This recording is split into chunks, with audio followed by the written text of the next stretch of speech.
what is happening in Russian-Azerbaijani relations. As strange as it may seem, let's add a bit of humor. Just a little bit, because, every day, well, that's just my job. I have to watch Russian propaganda.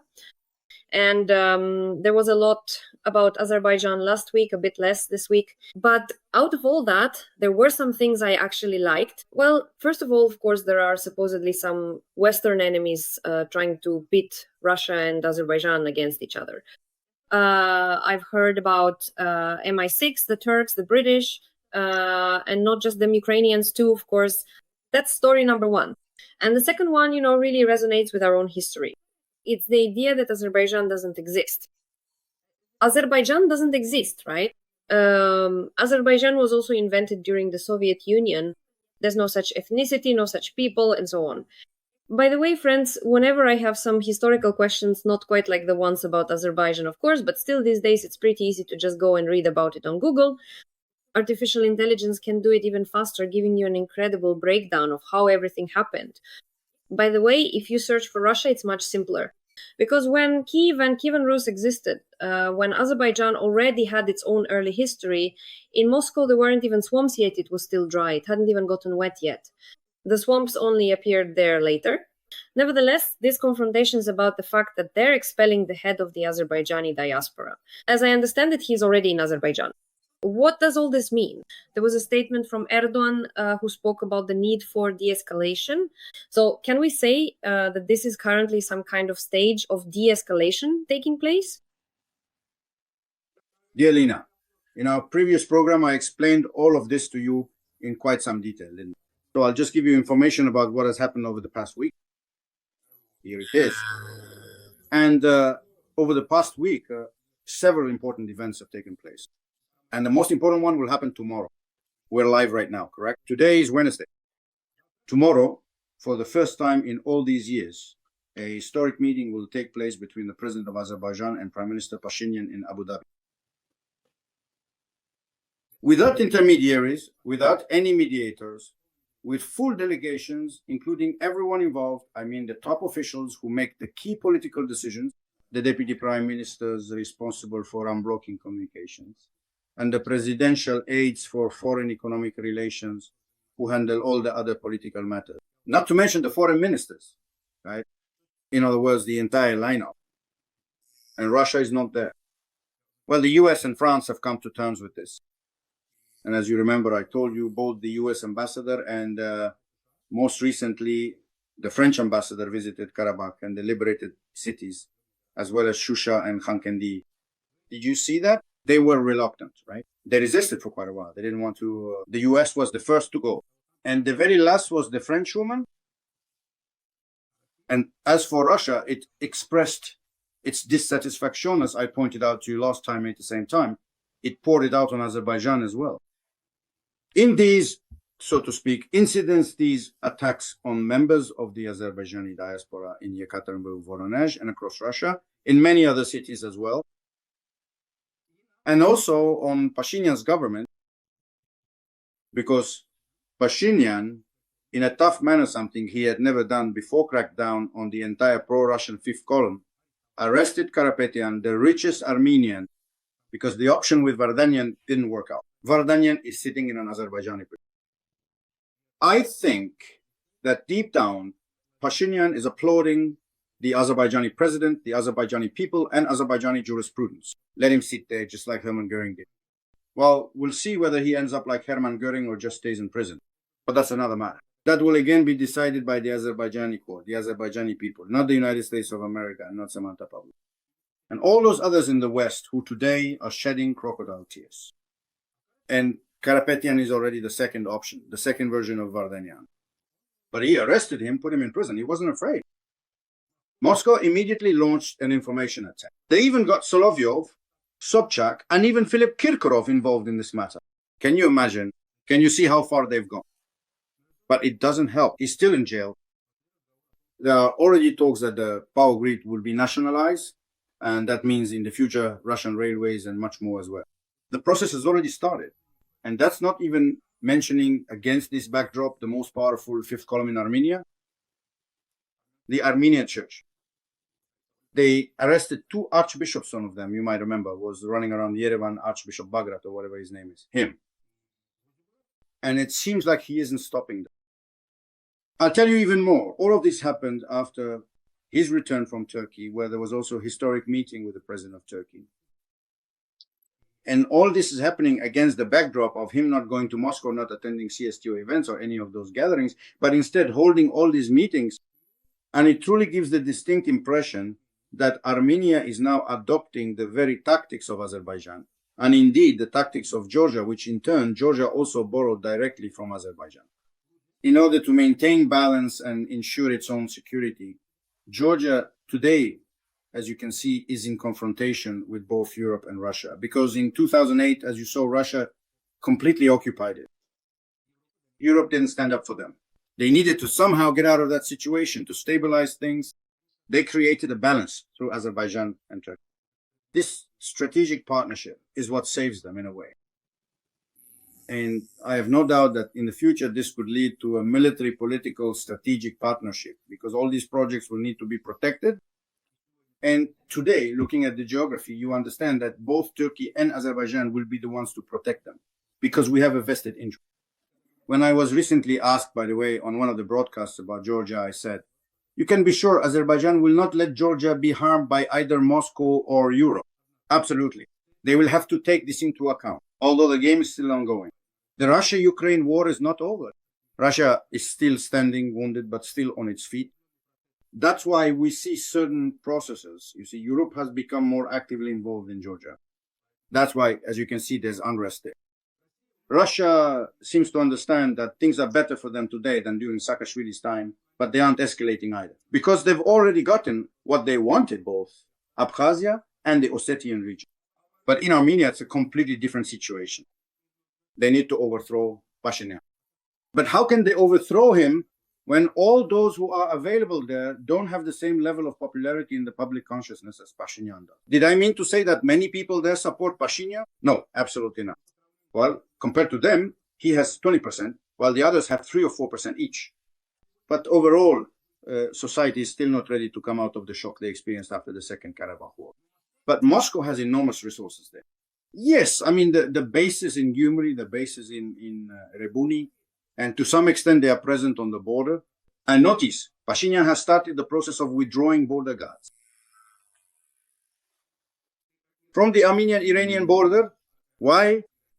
This so-called Zangezur corridor, look at the map, it runs along the Aras River, or Aras, as it's called in Russian. On one side is Armenia, on the other is Iran. It's 44 kilometers. Here's Azerbaijan, and here's Nakhichevan, right? That is the Azerbaijani autonomous region. And that's why Russian border guards were stationed. According to the 9th point, which was signed after the Second Karabakh War, it states that this border, this corridor, is guarded by the FSB, the Russian border guards. Pashinyan doesn't want this.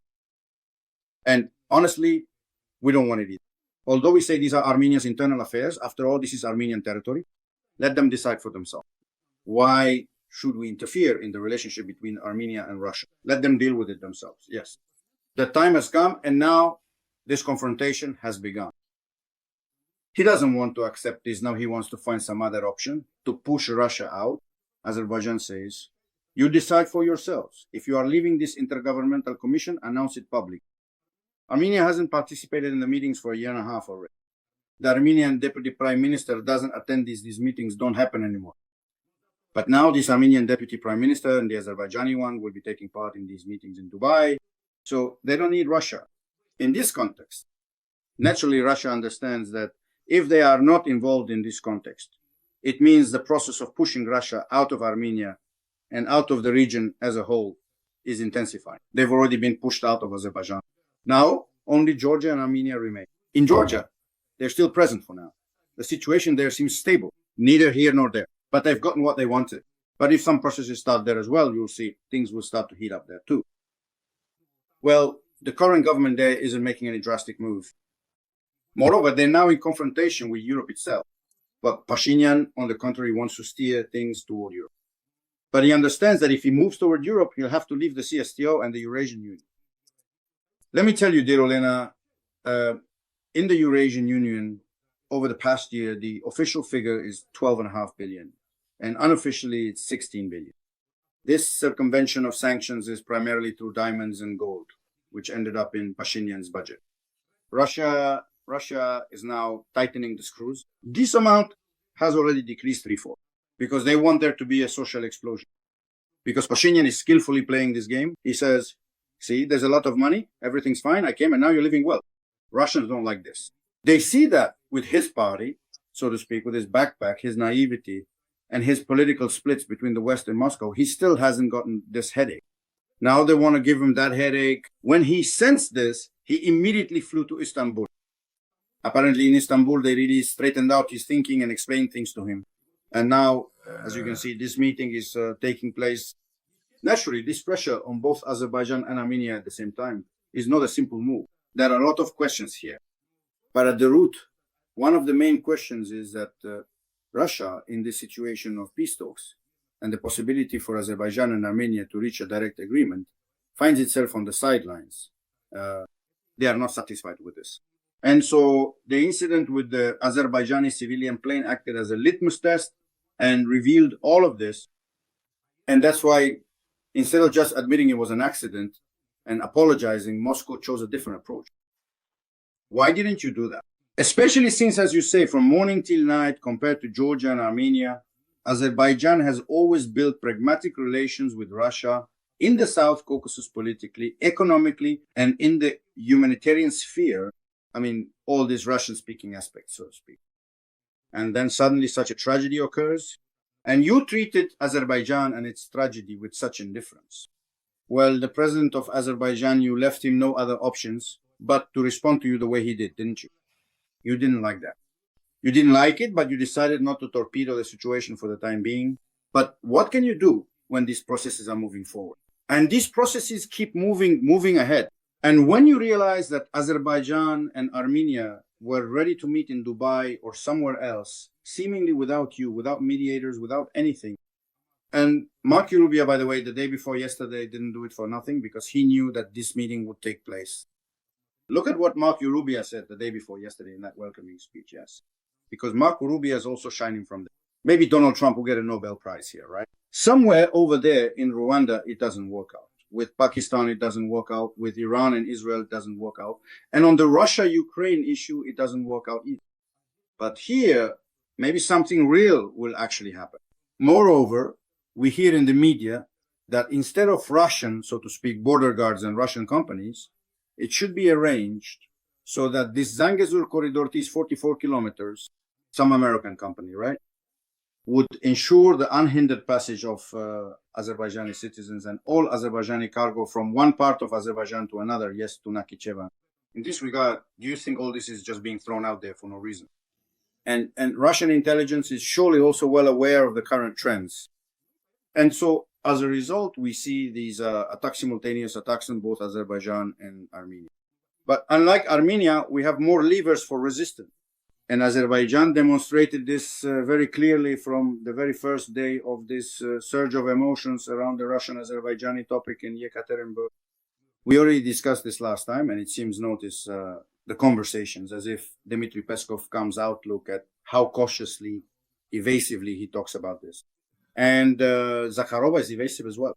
And yesterday, the Minister of Emergency Situations of Azerbaijan flew to Baku, cancelled all visits, cancelled Averchuk's visit, cancelled all humanitarian, cultural, all events. But for some reason, the general of the Ministry of Emergency Situations, the Minister of Emergency Situations, was suddenly allowed to fly, and there was some kind of meeting in Baku. And when the secret is revealed, it turns out that he's actually a former personal aide to Vladimir Putin, who, as you can imagine, has a very close relationship with him, right? And he went there, let's say, to negotiate how to get out of this crisis that Russian-Azerbaijani relations have found themselves in. So when you have levels of influence and resilience that Azerbaijan possesses, which Georgia and Armenia do not, right? Azerbaijan has demonstrated this. Well, yes, and we are not interested in having a confrontation. Why do we need this confrontation? Moreover, look at what confrontation with Russia leads to. On the territory of Ukraine itself, for example. But unlike Ukraine, in our case, officially no one stood up for Ukraine, right? But in our case, There are those who will stand up for us, right? And Moscow understands this very well. That's why it seems even they, at least in words, anyway, right? I mean, notice at Putin's level, he doesn't comment on this topic at all. Comments on this topic on his behalf. Two people, Dmitry Peskov, Maria Zakharova. Lavrov also doesn't say anything at all. Maria Zakharova is evasive, again, positive. We don't want to lose Azerbaijan and so on and so forth. Blah, blah, blah. That is, and all this is done, as you said, by English, British intelligence, all the enemies. All enemies want to do this. Dmitry Peskov says exactly the same. And that's why they send back and forth. But to say that everything is calm and quiet, and God forbid, the situation here is completely different. There are geopolitical processes underway, and they are quite serious. And I think that tomorrow's meeting, which will take place following this meeting, it is a very important epoch-making, historic, you could say, meeting. And at the same time, there is such a crackdown from the Kremlin, this dissatisfaction. And we see applause at the level of Marco Rubio. And after all, as you understand, according to the Constitution, he is the fourth-ranking person in America. And in the executive branch, he is the person who always sits to the right of Donald Trump. Moreover, whenever possible, he even holds two positions at once. And if it becomes necessary to deal directly with these issues, it will be he who handles them, not anyone else. And on behalf of Donald Trump himself, and since this is how things are, Russia's reaction is, of course, quite understandable. But we need to look at the resources that Russia has. I said this in Armenia. I have no doubt that the time will come after the issue arises with this American company, which will be the Zangezur corridor in the time, will also come to nationalize the Russian railways that operate on the territory of Armenia, among others. You know what Armenia's problem is? Armenia is so tied to Russia, and it has absolutely no ties to, say, Europe, right? Azerbaijan doesn't have this problem. For us, Russia is our third or fourth economic partner. For us, 16 billion is with Italy, 8 billion is with Turkey. Then comes the European Union, and only 4 billion including oil and gas, right? That's with Russia. You see. In this situation, this is purely an economic factor, which can't really affect us that much. In terms of military technical cooperation, we have Turkey, the second largest army in NATO, and we have Pakistan.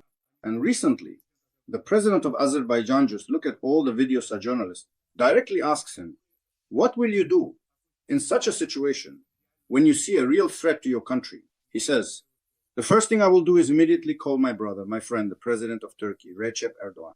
That's it. That's a clear enough message, you see. Moreover, this is a message for everyone. That's what it is, yes. Do you really think the Kremlin doesn't read this? That the Kremlin doesn't hear this? So when you look at all of this, to sum up, to summarize, I think the processes in the South Caucasus are moving in a positive and necessary direction. The sooner Armenia realizes this and starts supporting their own Pashinyan, who wants to bring them from a mythical Armenia to a historical one, the sooner they remove the OSCE Minsk group that is together with Azerbaijan, take it off the agenda entirely, and the sooner they change the constitution, that is, the hints in the constitution that Karabakh is Armenian territory, the sooner they do this, the sooner peace will come between Azerbaijan and Armenia, and the easier it will be for both Armenia and Azerbaijan, and in the long run for Georgia as well, to live and work in the South Caucasus under completely different rules. I think these are exactly the processes we need, and I believe that you, dear Ukrainians, also play a significant role here.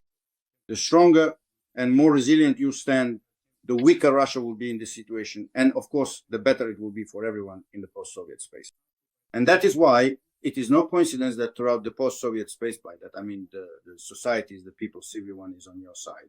While the politicians, as you can see, act very cautiously depending on the level of resources and influence exerted on them. The one who does this most strongly is the president of Azerbaijan. And I find that extremely gratifying.